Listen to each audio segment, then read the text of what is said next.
झारखंड विधानसभा चुनावों के बाद अब सबकी नजरें राजधानी दिल्ली की ओर हैं, जहां अगले साल के शुरुआती महीने में विधानसभा का चुनाव होना है। तारीख अभी तय नहीं है, लेकिन चुनावी शंखनाद की शुरुआत हो गई। आज केजरीवाल ने कहा कि चुनाव में आम आदमी पार्टी किसी भी दल से, जी हां, किसी भी दल से गठबंधन नहीं करने वाली है। सभी 70 सीटों पर अकेले चुनाव लड़ेगी। कांग्रेस ने भी कुछ दिन पहले ही अकेले लड़ने का ऐलान किया था।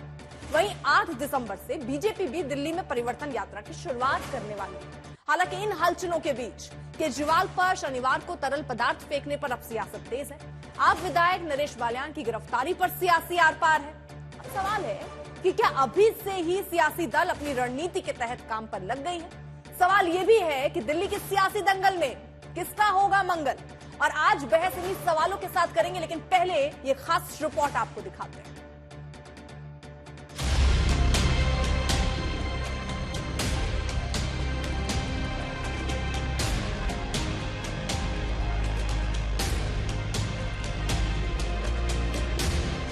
दिल्ली के सियासी समर में चुनावी गदर का शोर सुनाई दे रहा है। विधानसभा चुनाव के ऐलान से पहले राजधानी पर राजनीति का जबरदस्त रंग चढ़ रहा है। यूं तो बयानों और जुबानी हमलों का दौर पहले ही तेज हो चुका था, लेकिन शनिवार को हुए 2 घटनाक्रम ने दिल्ली की सियासत को गर्मा दिया। पहले मालवीय नगर में अरविंद केजरीवाल पर लिक्विड फेंका गया। इस घटना को लेकर हमले शुरू ही हुए कि इस बीच वसूली से जुड़े पुराने मामले में आम आदमी पार्टी के विधायक नरेश बालियान को दिल्ली पुलिस ने गिरफ्तार कर लिया। तो पार्टी संयोजक अरविंद केजरीवाल ने सीधे बीजेपी के खिलाफ मोर्चा खोल दिया। दिल्ली की सुरक्षा, दिल्ली की कानून व्यवस्था, दिल्ली के लोगों की सुरक्षा जो है वो केंद्रीय गृह मंत्री के सीधे अंडर में आती है, अमित शाह जी के अंडर में आती है। तो मुझे उम्मीद थी कि मेरे मुद्दे उठाने पे अमित शाह जी कुछ कार्रवाई करेंगे। अमित शाह जी बलात्कारियों को पकड़ेंगे, अमित शाह जी गैंगस्टर्स को पकड़ेंगे, अमित शाह जी पुलिस को बोलेंगे कि इस तरह की घटनाएं अब नहीं होनी चाहिए। अमित शाह जी कठोर कदम उठाएंगे, ठोस कदम उठाएंगे, जिससे दिल्ली वासियों को कुछ सुकून मिलेगा। लेकिन इसकी बजाय हमने देखा कि कल मुझ पे हमला करवा दिया गया। मैं पदयात्रा में जा रहा था, मेरे ऊपर एक लिक्विड फेंका गया। वो लिक्विड हार्मलेस था, लेकिन वो हार्मफुल भी हो सकता था। कल हमारे एक एमएलए को गिरफ्तार कर लिया गया। उस एमएलए का कसूर ये था कि वो एमएलए भी इस किस्म के गैंगस्टर्स का विक्टिम था। उसके पास भी फिरौती की और अलग अलग तरह से गैंगस्टर्स की कॉल्स आ रही थी। आज से 1.5-2 साल पहले उसके पास कई सारी कॉल्स आई, जिसकी बाकायदा उसने लिखित शिकायत दिल्ली पुलिस को की कि मेरे पास कपिल सांगवान उर्फ नंदू नाम के गैंगस्टर की बार बार कॉल्स आ रही हैं, मुझे धमकियां मिल रही हैं, मेरे परिवार को धमकियां मिल रही हैं, मुझे उनसे बचाइए। अब दिल्ली की चुनावी जंग से पहले दोनों ओर से मोर्चाबंदी। केजरीवाल के हमले के बाद दिल्ली की राजनीति ने जबरदस्त तनातनी है। अरविंद केजरीवाल मुंह से तो बार बार अपराध के खिलाफ बोलते हैं, लेकिन अपने विधायकों को भी अपराध करने के लिए प्रेरित करते हैं अपने साथ साथ। कल उनका एक विधायक जो नरेश बालियान नाम है, वो एक ऐसे अपराध में गिरफ्तार हुआ है जो सुनकर के आदमी हैरान हो जाए कि वो किसी के लिए सुपारी दे रहा है, किसी के लिए गैंगस्टर से बात कर रहा है।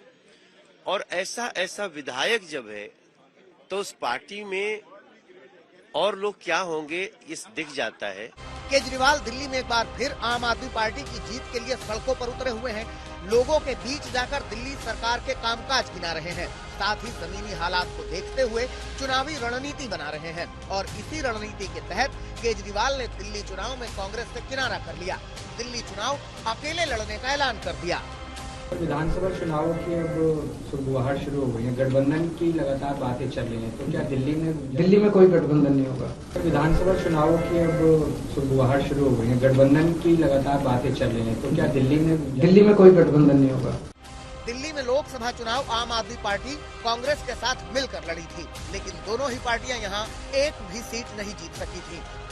उधर केजरीवाल के ऐलान से इधर दिल्ली चुनाव को लेकर कांग्रेस ने भी अपनी तैयारी शुरू कर दी है, जिसका शंखनाद हुआ पार्टी अध्यक्ष मल्लिकार्जुन खड़गे की रामलीला मैदान में हुई रैली से। हर पार्टी के लोग अपने अपने हिसाब से काम कर रहे हैं, उसके साथ ही हमको लोकतंत्र को भी बचाना है, और लोकतंत्र नहीं बचेगा, आपकी हिस्सेदारी नहीं बढ़ेगी। उधर आम आदमी पार्टी की रणनीति और कांग्रेस की तैयारी के बीच बीजेपी में भी दिल्ली में बदलाव के लिए मोर्चाबंदी तेज कर दी है। जीत की रणनीति के लिए बैठकें शुरू कर दी हैं। साथ ही केजरीवाल सरकार की नीतियों पर हमला भी तेज कर दिया है। अरविंद केजरीवाल जी 10 साल से दिल्ली के अंदर मुख्यमंत्री के रूप में रहे हैं, 9.5 साल। अभी भी उन्हीं की सरकार है, आतिशी उन्हीं की खड़ा हूं मुख्यमंत्री है। जब ये आज जनता के बीच में अगले इलेक्शन के लिए जा रहे हैं, तो जनता इनसे सवाल पूछ रही है कि आपने पीने का पानी साफ क्यों नहीं दिया, आपने दिल्ली के अंदर जो इतना बड़ा प्रदूषण है उसके लिए क्या किया, आपने हमारे यहाँ की सड़क नाली, अब तो कॉरपोरेशन भी इनके पास है, कूड़ा साफ क्यों नहीं किया। तो जब जनता उनसे सवाल पूछ रही है, इनके कार्यकर्ता और ये लोग एजिटेट करते हैं, तो ये विषय गंभीर होता है। लॉ एंड ऑर्डर की कोई सिचुएशन दिल्ली में खराब नहीं। दलों की सक्रियता से साफ है कि दिल्ली के चुनावी दंगल का आगाज हो चुका है। एक दूसरे पर हमलों का दौर तेज हो चुका है। नए मुद्दे उठाए जा रहे हैं, हमलों को धार दी जा रही है। दिल्ली की राजनीति में एक बार फिर आर पार की तैयारी की जा रही है।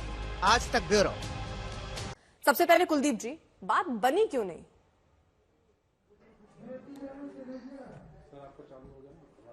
हेलो जी कुलदीप जी, आवाज आ रही है?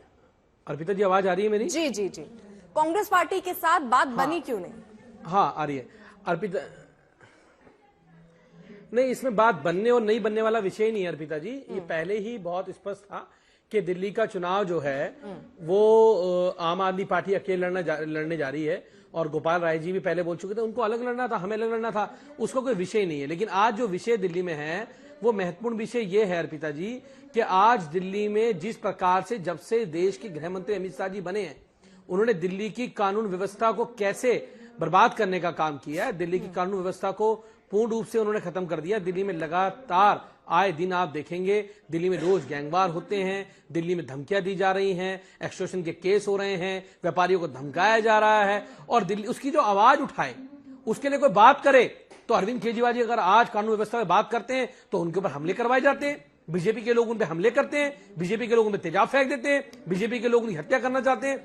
ऐसे ही अगर नरेश बालियान जी एक गैंगस्टर के खिलाफ मुहिम चला रहे थे, उसके खिलाफ लगातार शिकायत करवा रहे थे, तो नरेश बालियान जी को अरेस्ट कर लेती है जाके। उन गुंडे बदमाशों का कुछ नहीं होता है जो दिल्ली में व्यापारियों को धमका रहे हैं, जो विधायकों को धमका रहे हैं, जो खुलेआम रोडों पर हत्या कर रहे हैं। आज आप दिल्ली की गली मोहल्ले कॉलोनी में चले जाइए अर्पिता जी, वो लोग आपको बता देंगे कि कानून की लॉ एंड ऑर्डर का दिल्ली में कितना बुरा हाल आज हो चुका है। दिल्ली आज कैपिटल के जो दिल्ली जो देश की राजधानी है, आज वो मर्डर की राजधानी बन चुकी है, आज वो क्राइम की ठीक है सर, इन मुद्दों पर हम आगे अभी चर्चा करेंगे, लेकिन अभी पहले अगर राजनीतिक तौर पर देखें तो सवाल यही है कि कांग्रेस पार्टी और आम आदमी पार्टी ये साथ क्यों नहीं आ पाए? मुमताज जी, आप बता पाएंगी बात कहां अटकी, या ये बात है ही नहीं?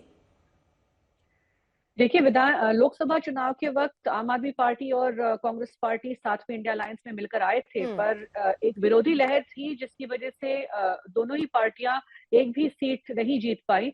और जो हाल दिल्ली का हम देख रहे हैं अभी, आम आदमी पार्टी के जो प्रवक्ता हैं कुलदीप कुमार जी, उन्होंने जो लॉ एंड ऑर्डर की सिचुएशन की बात करी, पर पिछले 10 वर्षों में जब से आम आदमी पार्टी की सरकार है, हम सिर्फ एक तरीके का देख रहे हैं ब्लेम गेम। मतलब आप सिर्फ सेंट्रल गवर्नमेंट पे ही ब्लेम डालते रहते हैं और आपकी नाकामी जो है उसके पीछे छुपाते रहते हैं। जी बेशक जो केंद्रीय सरकार है उनकी जो नीतियां हैं या उनका जो लॉ एंड ऑर्डर की तरफ प्रति जो एटीट्यूड है वो हमें समझ आता है, दिल्ली की जनता सफर कर रही है। पर आम आदमी पार्टी हमेशा सिर्फ किसी और के ऊपर इल्जाम लगा के अपनी खामियों को छुपाती आ रही है। आज आप देख रहे हैं, कल जो हुआ आपने देखा, अरेस्ट हुआ 2 दिन पहले बलियान जी का, तो ये कह रहे हैं कि खुद इन्वॉल्व नहीं है, पर जब हमने जो हमने स्टेशन सुनी है, इसमें तो आप गैंगस्टर्स के साथ मिलकर बिजनेसमैन जो है उनसे एक्सटॉर्शन की बात कर रहे हैं। नहीं नहीं मुमताज जी, आप ये कह रही हैं कि विरोध का ये असर, हाल तो हमारे यानी विधायकों मैं का जो है समझ यहाँ पा पर। रही हूँ, मुझे बताइएगा कि क्या मैं सही समझ जी। पा रही हूँ, आप ये कह रहे हैं कि आम आदमी पार्टी से जनता त्रस्त है, जिसका खमियाजा लोकसभा में उठाना पड़ा, जिसकी वजह से कांग्रेस पार्टी एक भी सीट नहीं जीत पाई, और शायद इसीलिए ये फैसला कांग्रेस पार्टी की तरफ से लिया गया है कि हम यहाँ विधानसभा अलग लड़ेंगे, यही है? नहीं, ये तो केजरीवाल जी ने आज खुद कहा है कि कोई नहीं, उससे alliance पहले तो नहीं कांग्रेस होगी, ने कि स्पष्ट बिल्कुल कर दिया था, एक देवेंद्र यादव जी ने उससे पहले ही कह दिया था कि विरोधी गठबंधन नहीं होने वाला है। जी, अब ये तो पार्टी जो है वो आपस में तय करेंगी आखिर में कि गठबंधन होती है नहीं होती है, पर इस वक्त देवेंद्र जी ने भी कहा है, अरविंद केजरीवाल जी ने, दोनों ने कहा है कि नहीं होगी। यही सोच समझ के किया होगा कि एक विरोधी लहर थी जिसकी वजह से दिल्ली में कांग्रेस को नुकसान उठाना पड़ा लोकसभा चुनाव के वक्त। और अभी आप जो हालत देखेंगे दिल्ली में, जनता बिल्कुल परेशान है। दिल्ली में जो यात्रा चल रही है, न्याय यात्रा, इसमें हम गलियों गलियों में घूम रहे हैं। हमने तो कालका जी में, बल्कि जो मुख्यमंत्री हैं उनके खुद के जो विधानसभा, उसमें देखा कि किस तरीके से सड़कें हैं, किस तरीके से गंदगी है, किस तरीके से जो व्यवस्था है वहां पे। ठीक है, ये भी बताइए ना, कांग्रेस फिर अपनी स्थिति क्या देखती है कि 15 और 20 में तो खाता भी यहाँ नहीं खुला कांग्रेस पार्टी का। 2003 में 47 सीटें, 8 में 43, 13 में 8, फिर 15 और 20 की बात करें तो 0। यानी आप ये कह रहे हैं कि जनता आपको पसंद कर रही है, लेकिन वो चुनावों में क्यों नहीं दिखता? लोकसभा में चलिए एक भी सीट नहीं, विधानसभा की भी हालत तो ऐसी ही है। मैं ये कह रही हूँ कि जिस वक्त आम आदमी पार्टी की सरकार 10 वर्ष पहले आई थी, तो एक माहौल बना हुआ था, खास करके लोकपाल बिल की जब हमने बात करी, अन्ना हजारे मूवमेंट हुआ था। आज तो लोकपाल के बारे में ना अरविंद केजरीवाल जी बात कर रहे हैं, ना अन्ना हजारे जी बात कर रहे हैं। दिल्ली में जो शीला दीक्षित जी की कांग्रेस की सरकार थी, बहुत बढ़िया तरीके से चलाई गई थी। आपने देखा था, एक प्रूवन गवर्नेंस था यहाँ पे। दिल्ली का जो इंफ्रास्ट्रक्चर है, किस तरीके से एक मॉडर्न कैपिटल सिटी बनाया गया था। बहुत, लेकिन अब आपका लीडर कौन होगा? कांग्रेस पार्टी क्या इस बात को लेकर मंथन कर रही है मुमताज जी? क्योंकि बड़ा सवाल यही है ना कि कांग्रेस का चेहरा कौन है, कांग्रेस क्यों जीत का दावा कर रही है, किस बुनियाद पर? सिर्फ आम आदमी पार्टी की कमियां और खामियां गिनाकर, या कांग्रेस का अपना क्या वजूद नजर आता है दिल्ली में, जमीन पर, वो समझा पाएंगी क्या? क्योंकि कांग्रेस पार्टी सक्सेसफुली दिल्ली में सरकार चला चुकी है, और अभी जो है खामियां तो सरकार जो है उसी की दिखाएगी ना, कि भाई ये खामियां हैं, लोग परेशान हैं, और हम क्या बदलाव लेकर आ सकते हैं। चेहरे तो बहुत है यहाँ दिल्ली में, क्यों नहीं है? अभी आपने देखा देवेंद्र यादव जी बड़े मजबूती से पूरी दिल्ली में न्याय यात्रा निकाल रहे हैं। लोगों का इतना प्रेम देवेंद्र यादव जी बड़ा चेहरा है, लोग आ रहे हैं, लोग मुख्यमंत्री होंगे अगर कांग्रेस पार्टी जीतती?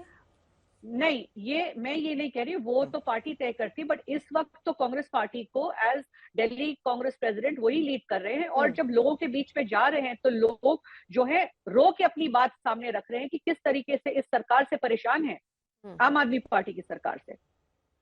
तो विपक्ष का रोल क्या होता है? और बार बार उठता है ये साथ फिर पसंद कब आता है? या तो साथ होते हैं या तो साथ नहीं होते हैं।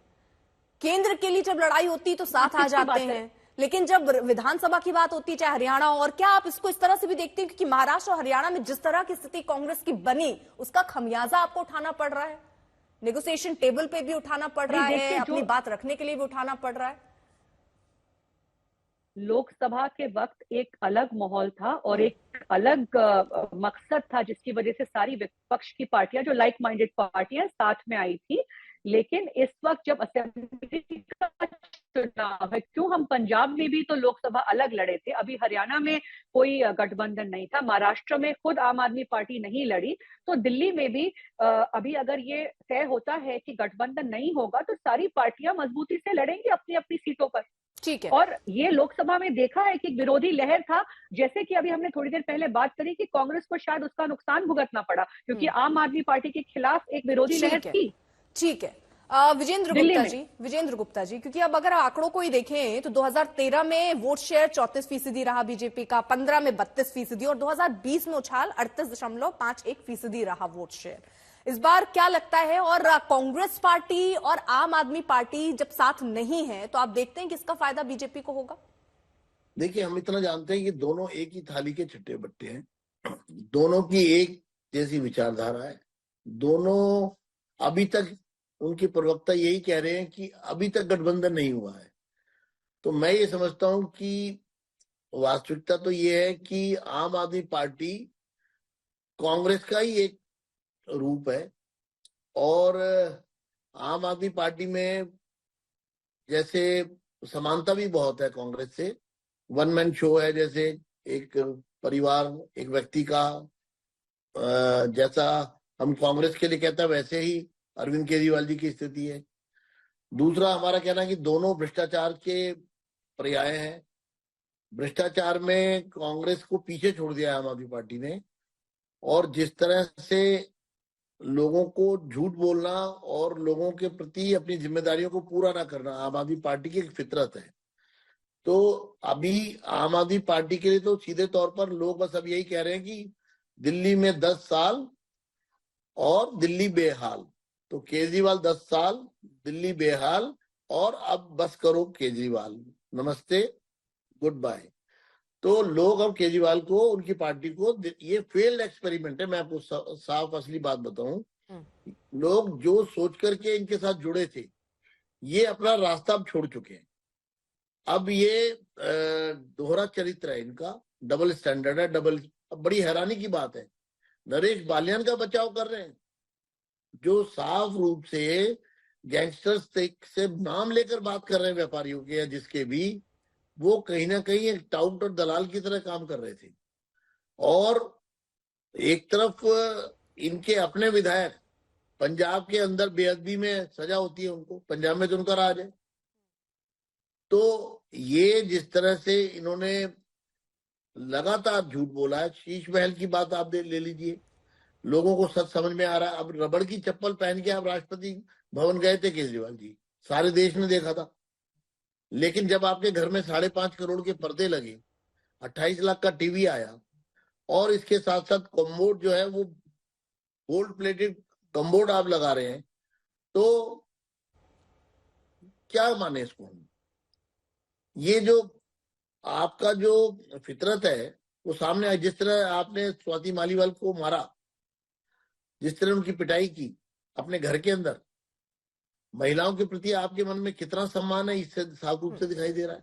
लेकिन देखिए विजेंद्र गुप्ता जी, आम आदमी पार्टी लगातार सवाल तो ये उठाती है कि जब यहाँ मुख्यमंत्री या पूर्व मुख्यमंत्री या यहाँ के जो नेता है वही सुरक्षित नहीं है, तो आम लोग कैसे सुरक्षित होंगे? सुरक्षित जितनी जिम्मेदारी उनकी बनती है उतनी वहां आपकी सरकार, केंद्र कोई ध्यान ही नहीं दे रही। नहीं, जो घटना अगर कल की बात कर रहे हैं, उसके बाद जो बयान आ रहे हैं आम आदमी पार्टी के लोगों के, उससे तो साफ लगता है ये फैब्रिकेटेड है सब। क्योंकि ये खुद ही सीरियस नहीं है। उसका जिस तरह से पॉलिटिसाइज कर रहे हैं उस पूरे मैटर को, उसमें तो ये हर चुनाव में 2-3 हथकंडे हैं इनके सामने आ जाते हैं, उसमें से एक ये भी है। तो ये इस तरह की नौटंकी नाटक से थोड़ी ना देश चलेगा या दिल्ली चलेगी। आपने 10 साल दिल्ली को, आपने कहा था यमुना मैली है, मैं 2025 में आऊंगा तो यमुना साफ करके आऊंगा, नहीं तो वोट लेने नहीं आऊंगा, डुबकी लगा के दिखाऊंगा। कहाँ गया वो सब? तो ये सब जो भी हो रहा है, ये मतलब एक तरह से इसको हम क्या कहें, यानी मुद्दे वर्सेस मुद्दे यहाँ चलते हैं। कुलदीप जी, इस पर मेरा आपसे जवाब मैं चाहूंगी, क्योंकि आप एक तरफ कानून व्यवस्था पर केंद्र सरकार को घेर रहे हैं, लेकिन आपके लिए एक बड़ा मुद्दा यहाँ यमुना की सफाई और प्रदूषण, ये बड़े मुद्दे हैं जिसको बार बार बीजेपी सामने रख रही है। लगता है आपको ये मुद्दे आपको डैमेज कर जाएंगे विधानसभा चुनाव में? अर्पिता जी मुझे थोड़ा समय दीजिएगा बस। पहले तो मैं एक बात फिक्स कर दूं, नरेश बालियान जी वाली जो बात कर रहे हैं, नरेश बालियान जी ने 19/12 की मेरे पास रिसीविंग है 2022 की, ये कंप्लेंट दी हुई है, complaint against the Nandu gangster and is the gang of threatening to the element and the various of other offence. ये कंप्लेंट जो नरेश बालियान जी ने दी हुई है इनके पुलिस को, कि नंदू गैंग जो है वो उनको धमका रहा है, उनके परिवार को मारने की, जान से मारने की धमकी देने का काम कर रहा है, लेकिन इन लोगों ने उस पर कार्रवाई नहीं करी। दूसरी बात, जिस उसमें इन्होंने गिरफ्तारी करी है रिकॉर्डिंग पे, उस रिकॉर्डिंग पे ऑलरेडी कोर्ट का स्टे है, मैं आपके चैनल पे बता दूं। लेकिन आज जो कानून व्यवस्था का हाल दिल्ली के अंदर अमित शाह जी ने कर दिया है, आज जो कानून व्यवस्था का आज जो कानून व्यवस्था का, गुप्ता जी मैं आपके बीच में नहीं बोला, अरे विजयन जी रुक जाइए, मैं गुप्ता जी आपके बीच में नहीं बोला, तो आप ना बोले, आप बड़े वरिष्ठ नेता है, मैं बीच में ना बोले। पहली बात, जिस प्रकार से आज अमित शाह जी ने दिल्ली का कानून व्यवस्था का हाल कर गया है, अमित शाह जी ने जिस प्रकार से आज वो अरविंद केजरीवाल जी अगर मिलने जाते हैं नांगलोई में किसी व्यापारी से जहां उसके घर पे गोलीबारी होती है, दुकान पे गोलीबारी होती है, अगर वो पंछी पार्क में जाते हैं तो अरविंद केजरीवाल जी को रोकने से क्या होगा भाई? दिल्ली में क्राइम रोकने की जिम्मेदारी आपके पास है। दिल्ली में 2 सरकारें हैं, मैं इनको बता दूं। एक केंद्र में भाजपा की सरकार बैठी हुई है जिसके बाद जिम्मेदारी थी कि वो दिल्ली की कानून व्यवस्था को ठीक करे। एक अरविंद केजरीवाल जी की आधी अधूरी सरकार है जिसके बाद जिम्मेदारी थी कि वो दिल्ली के कामों को करें। हमने दिल्ली के स्कूल अच्छे करे अरविंद केजरीवाल जी ने, दिल्ली के अस्पताल अच्छे किए अरविंद केजरीवाल जी ने, महिलाओं को बस फ्री यात्रा दी अरविंद केजरीवाल जी ने, गली गली में सीसीटीवी कैमरे लगाने का काम अरविंद केजरीवाल ने किया, घर घर तक पानी पहुंचाने का काम अरविंद केजरीवाल ने किया, 24 घंटे बिजली देने का काम अरविंद केजरीवाल ने किया, दिल्ली के लोगों को मुफ्त बिजली देने का काम अरविंद केजरीवाल ने किया, अच्छे अस्पताल बनाए, फ्लाईओवर बनाए, दिल्ली में सैकड़ों काम करने का काम किया। लेकिन एक काम भारतीय जनता पार्टी को, अमित शाह जी को दिल्ली के लोगों ने दिया था, दिल्ली की कानून व्यवस्था का देने का काम किया था, लेकिन इन्होंने उस पर कोई काम करने का काम नहीं किया। अभी मैं आपको बता दूं, मुखर्जी नगर इलाके के अंदर एक बुजुर्ग की पेशकश होकर हत्या कर दी जाती है। पंचशील पार्क में 64 वर्ष के बुजुर्ग की हत्या कर दी जाती है। लोग मौन है। दिल्ली में जगह जगह गोलीबारी हो रही है, व्यापारी को धमकाया जा रहा है, आम लोगों को धमकाया जा रहा है। मेरे फेस 3 के अंदर अभी जिस विधानसभा से मैं आता हूं वहां पर कुंडल खींच के ले गए कान के एक महिला के, एक बुजुर्ग महिला के, और उनका कान तक कट गया। हमारे अभी कल्याणपुरी के अंदर 2 लोगों को खुलेआम उनका मर्डर कर दिया गया। लेकिन क्या हो रहा है ये? आज अमित शाह जी मौन है, अमित शाह जी बोल नहीं रहे। उनके बाद दिल्ली के कानून व्यवस्था की जिम्मेदारी थी, लेकिन अमित शाह जी ने क्या किया? अमित शाह जी का ध्यान है आम आदमी पार्टी के विधायकों को कैसे उठाएं, उनको कैसे अरेस्ट करें, अरविंद केजरीवाल जी पे हमले कैसे करवाएं, अरविंद केजरीवाल की हत्या कैसे करवाएं। अगर वो थोड़ा सा समय भी दिल्ली की कानून व्यवस्था पर लगा लेते तो मैं जिम्मेदारी से कह सकता हूं हमारी दिल्ली की माताएं, बहनें, बेटियां, बुजुर्ग आज सुरक्षित हो जाते और एक सुरक्षित दिल्ली हो जाती है। आज विजेंद्र गुप्ता जी, ये नौटंकी शुरू कर दी इन्होंने चुनाव आते ही। अरे पॉल्यूशन और यमुना का प्रश्न पूछ रहे हैं आपसे और ये लंबा चौड़ा भाषण दे रहे हैं। जो अरविंद केजरीवाल जी पे हमला हो गया, नरेश बालियान ने 22 सफाई, मतलब एक तरफ गैंगस्टर्स की सफाई दे रहे हैं, उनकी मदद कर रहे हैं, बता रहे हैं 22 में ऐसा हुआ, 23 में ऐसा हुआ, फिर वो उनसे मिला, वो उनसे नहीं मिला, वो उनको तंग कर रहे थे, नहीं कर रहे थे, सब पता है इनको कौन लोग क्या कर रहे हैं, क्योंकि ये सब एक ही वोट पे सवार है सब। पुलिस कपिल सागवान को नहीं पकड़ पाई, इसी तरह नरेश बालियान को पकड़ लिया आपकी पुलिस ने। इन्होंने जो जिसके बात खिलाफ आप शिकायत की उनको नहीं पकड़ पाई, गैंगस्टरों को, ये दिल्ली के लोगों को धमका रहे उनको नहीं पकड़ पाई आपके बारे में। आप इनका 10 बार पूछ लीजिए एक एक करके का मामला क्या है, एक एक करके ना, बताइए। समझ नहीं आएगा। जहाँ ये कंप्लीट करने दीजिए उनको, रुक जाइए सर। जहाँ कुलदीप जी, ठीक है, कुलदीप जी, ठीक है, कुलदीप जी पहले कंप्लीट आप करने दीजिए पॉल्यूशन उनको। पर बताइए, जो बात आपसे पूछ रही है अर्पिता जी वो बताइए, यमुना क्या बताइए। नहीं सर, एक काम कर लेते हैं ना, सवाल के जवाब में सवाल अगर होगा तो जवाब उसका मिलेगा कैसे? ठीक है, कुलदीप जी से मैं एक बार फिर से वो सवाल पूछ लूंगी, लेकिन वो आपसे पूछ रहे हैं कि दिल्ली में सुरक्षा देने की जिम्मेदारी तो केंद्र की थी, बावजूद ऐसी घटनाएं बढ़ रही हैं, जो पूर्व मुख्यमंत्री हैं उन पर हमले हो जा रहे हैं, इसको लेकर आप जवाब दीजिए। उसके बाद यमुना और प्रदूषण पर एक बार फिर से कुलदीप जी से जवाब लूंगी मैं। आप मुझसे सवाल करिए, मैं जवाब दूंगा, लेकिन आप ठीक है, सवाल मुझसे कुछ करेंगे, मैं जवाब कुछ दूंगा तो ऑब्जेक्शन तो होगा। ठीक है विजयन जी, इसका जवाब। अब आप देखिए, जहां तक लॉ एंड ऑर्डर की बात है, दिल्ली के लॉ एंड ऑर्डर को लेकर के लगातार सारी परिस्थिति को संभालने के लिए पूरी तरह से मुस्तैदी है। अभी G20 हुआ था, इन्होंने ही, आम आदमी पार्टी ने घोषित किया था कि जो पुलिसमैन अच्छा काम करेगा हम उसको 1 करोड़ रुपया देंगे, जिसको अगर पुलिस मैन अपनी ड्यूटी करते हुए उसकी मौत हो जाएगी तो हम उसको 1 करोड़ रुपया देंगे। इन्होंने कोई 48 करोड़ रुपया एक 48 लोगों को दिया है लगभग। तो एक तरफ आपने जब खुद अवार्ड रिवॉर्ड दिया है 1 करोड़ रुपया, दूसरी तरफ G20 में जो एप्रिसिएशन पूरी दुनिया से मिला वो आपके सामने है।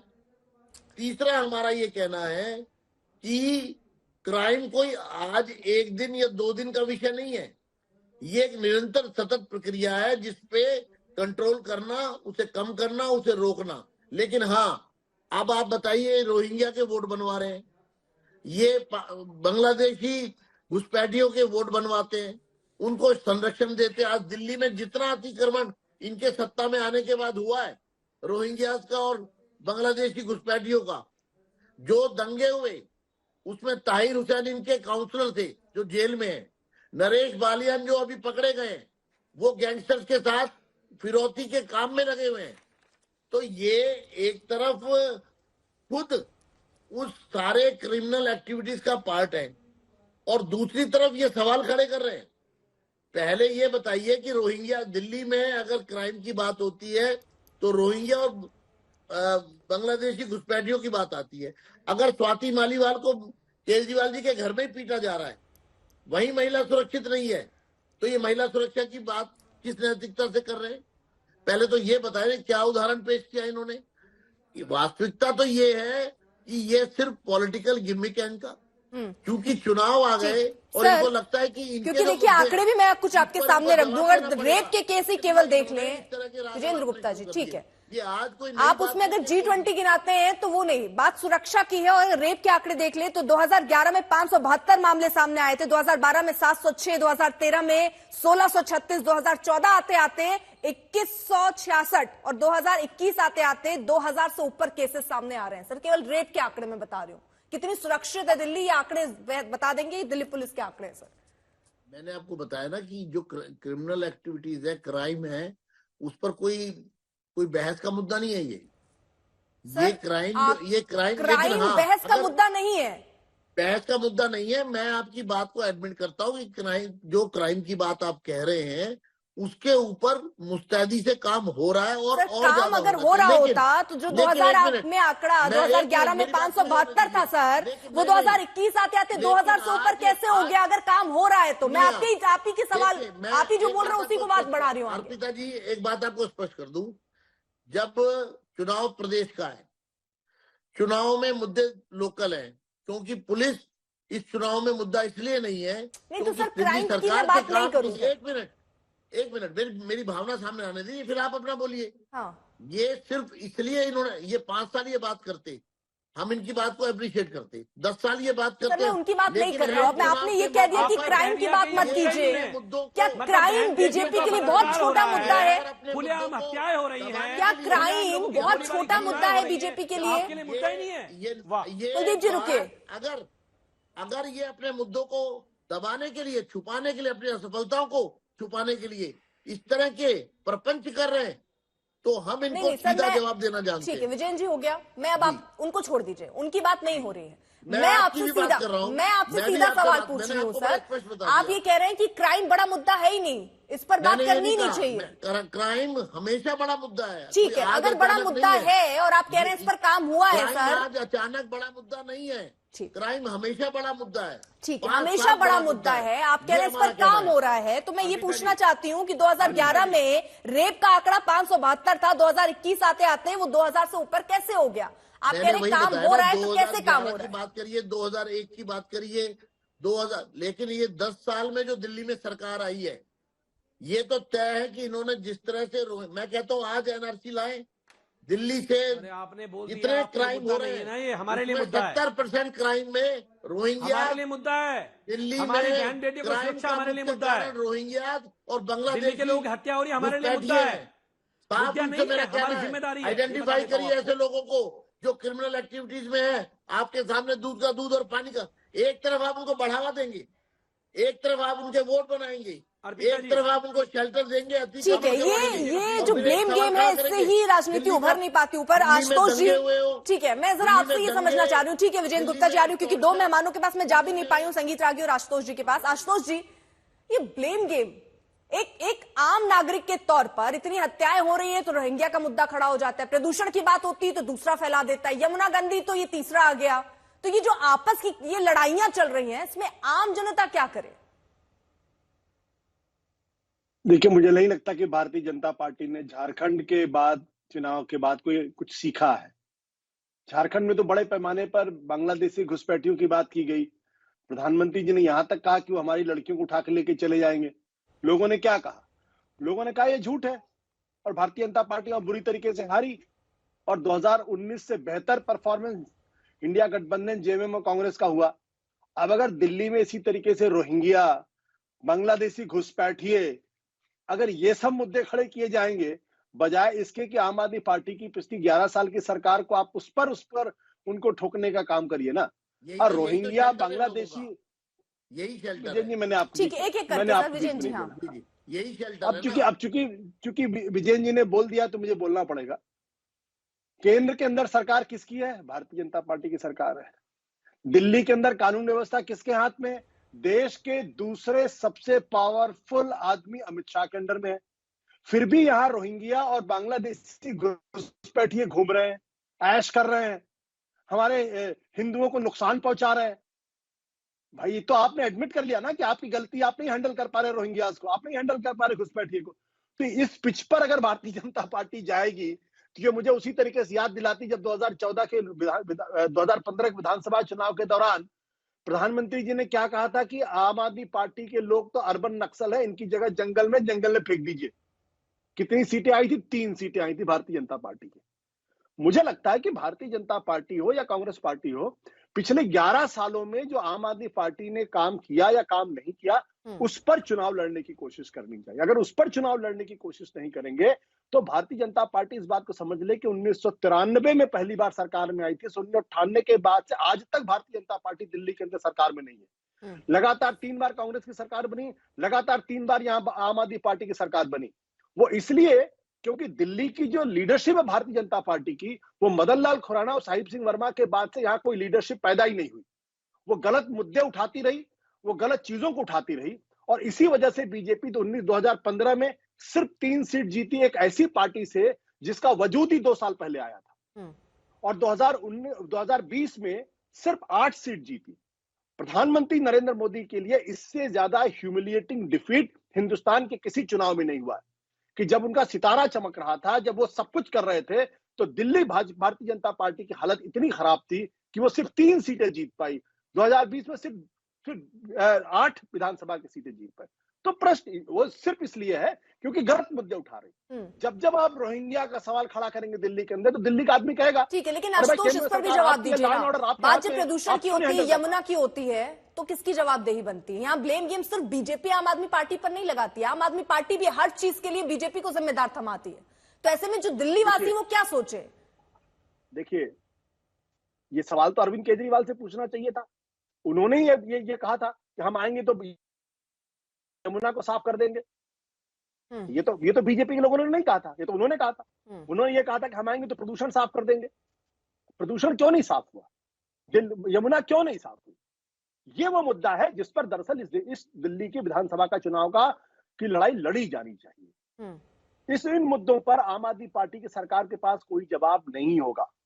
उनसे ये सवाल पूछना चाहिए कि भाई आप 11 साल से दिल्ली के अंदर हैं, आप मुख्यमंत्री रहे, अब आतिशी मुख्यमंत्री हैं, लगातार केंद्र सरकार से आपका झगड़ा क्यों चल रहा? जब एक राज्य सरकार केंद्र सरकार के साथ लगातार झगड़े की मुद्रा में रहेगी तो ना तो दिल्ली का कोई काम होगा और ना दिल्ली के लोगों का कोई काम होगा। लेकिन संगीत रागी जी, फिर एक सवाल ये भी, अगर इसको राजनीतिक तौर पर देखें, कांग्रेस पार्टी का और आम आदमी पार्टी का ना साथ आना एक तरीके से बीजेपी को फायदा दे जाएगा, ऐसा लगता है, या लगता है कि नहीं आम आदमी पार्टी मजबूत है अपने आप? देखिए अर्पिता, यदि लोकसभा का पैमाना रखें तो लोकसभा में भारतीय जनता पार्टी लगभग 52 सीटों पर चुनाव जो है वो उसका एज था, 52 सीटों पर विधानसभा का ज्यादा था। और कांग्रेस पार्टी जब 2015 में चुनाव लड़ी थी, जो कांग्रेस पार्टी कहती है कि हम बहुत ताकतवर हैं, तो 62 सीटों पर उसके जमानत जब्त हो गए थे। कांग्रेस पार्टी का आप हाल समझ सकते हैं कि दिल्ली प्रदेश की राजनीति में क्या है आज के दिन में भी। जब दोनों साथ इकट्ठा होकर के आए तब भी एक सीट भी दिल्ली में जीत करके नहीं आए। तो इनके साथ होने से और न साथ होने से कोई बड़ा अंतर नहीं पड़ने वाला है। दूसरी महत्वपूर्ण बात यह है कि आम आदमी पार्टी गवर्नेंस नहीं दे पाई है। और दूसरी बात यदि आप ये कहते हैं कि आम आदमी पार्टी राजनीति में एक नए रसूख, एक नए चरित्र को लेकर के आई थी, जिसमें आशुतोष ने भी अपने पत्रकारिता की बलि दी और आशुतोष जैसे कई लोगों ने अपने नैतिकता के तकाजे में आकर के अपने पूरे करियर को चौपट किया। लेकिन वही आम आदमी पार्टी राजनीति के गंदगी में इतनी डूबी हुई है। इस 30 महल का एक बहुत बड़ा उदाहरण है। और मैं मानता हूं कि भारतीय जनता पार्टी का नेतृत्व जो है, इसको जमीन की लड़ाई बिल्कुल ही लड़ने में जो है असक्षम रही है। आपकी लड़ाई कोई और लड़ रहा है। आपकी लड़ाई कौन लड़ रहा है? रोज तकरार किससे हो रहा है? एलजी से हो रहा है।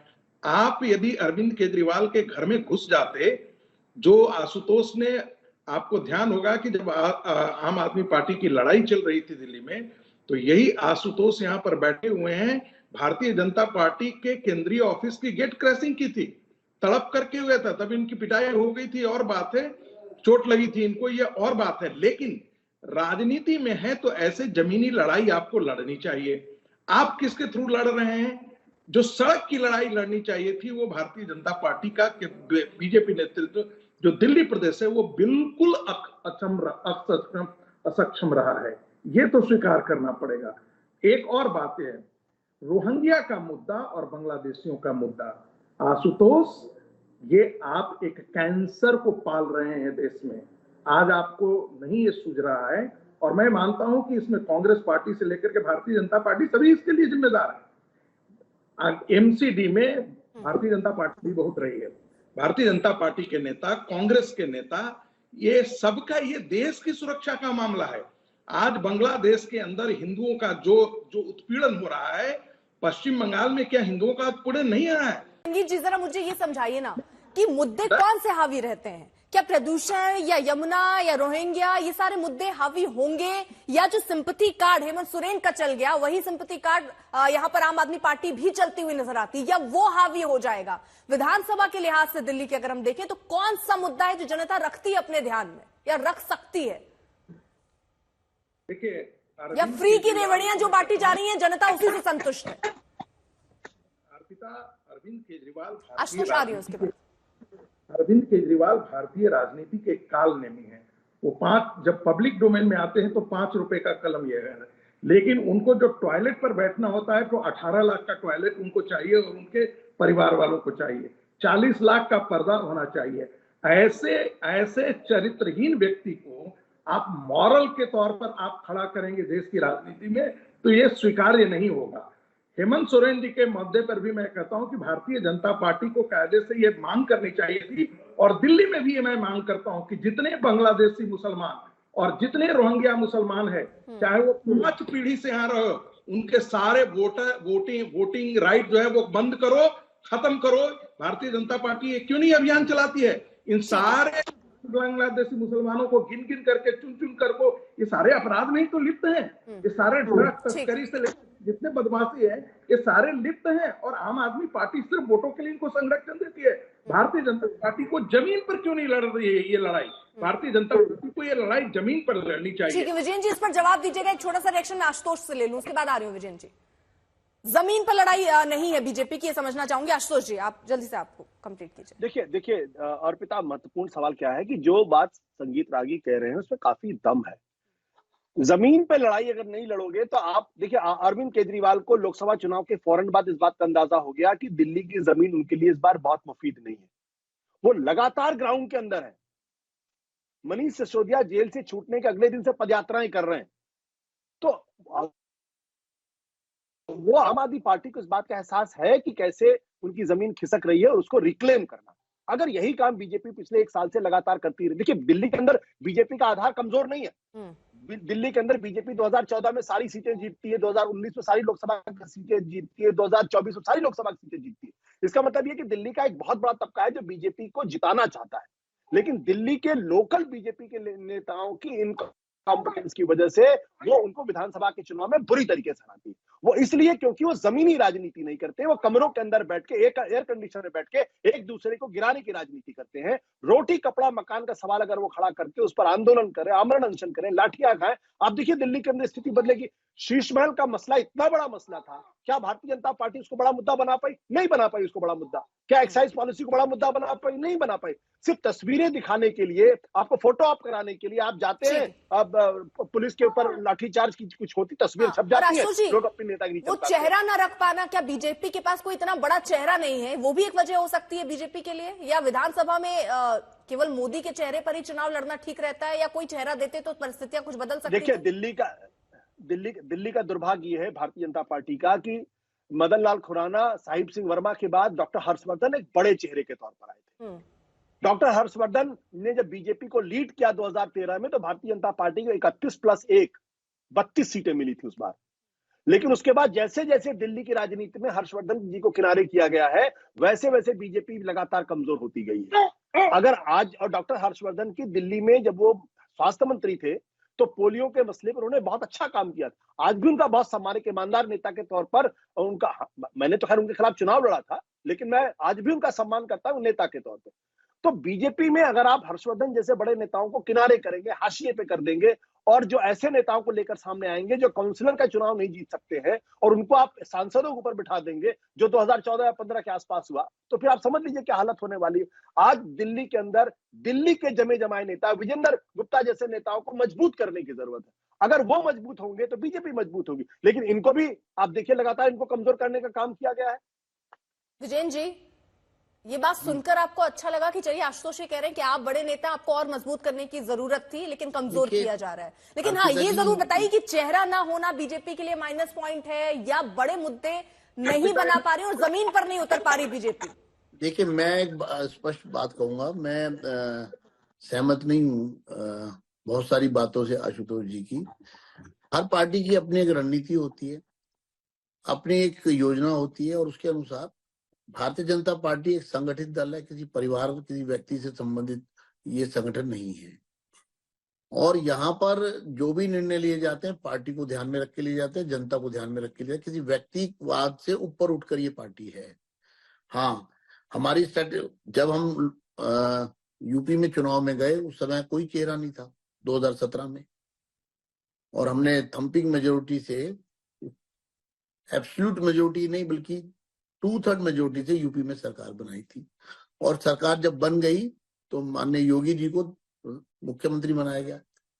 और फिर जब 2022 में चुनाव हुआ तो योगी जी उस समय पार्टी का चेहरा थे वहां एक प्रकार से।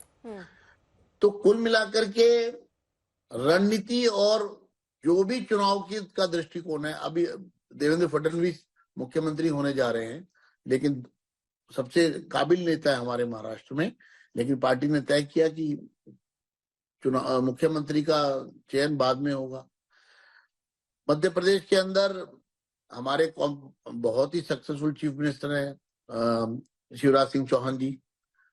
चुनाव जीते, हम इतनी सीटें जीते कि उससे पहले कभी नहीं जीते थे, और उसके बाद शिवराज जी मुख्यमंत्री नहीं बने।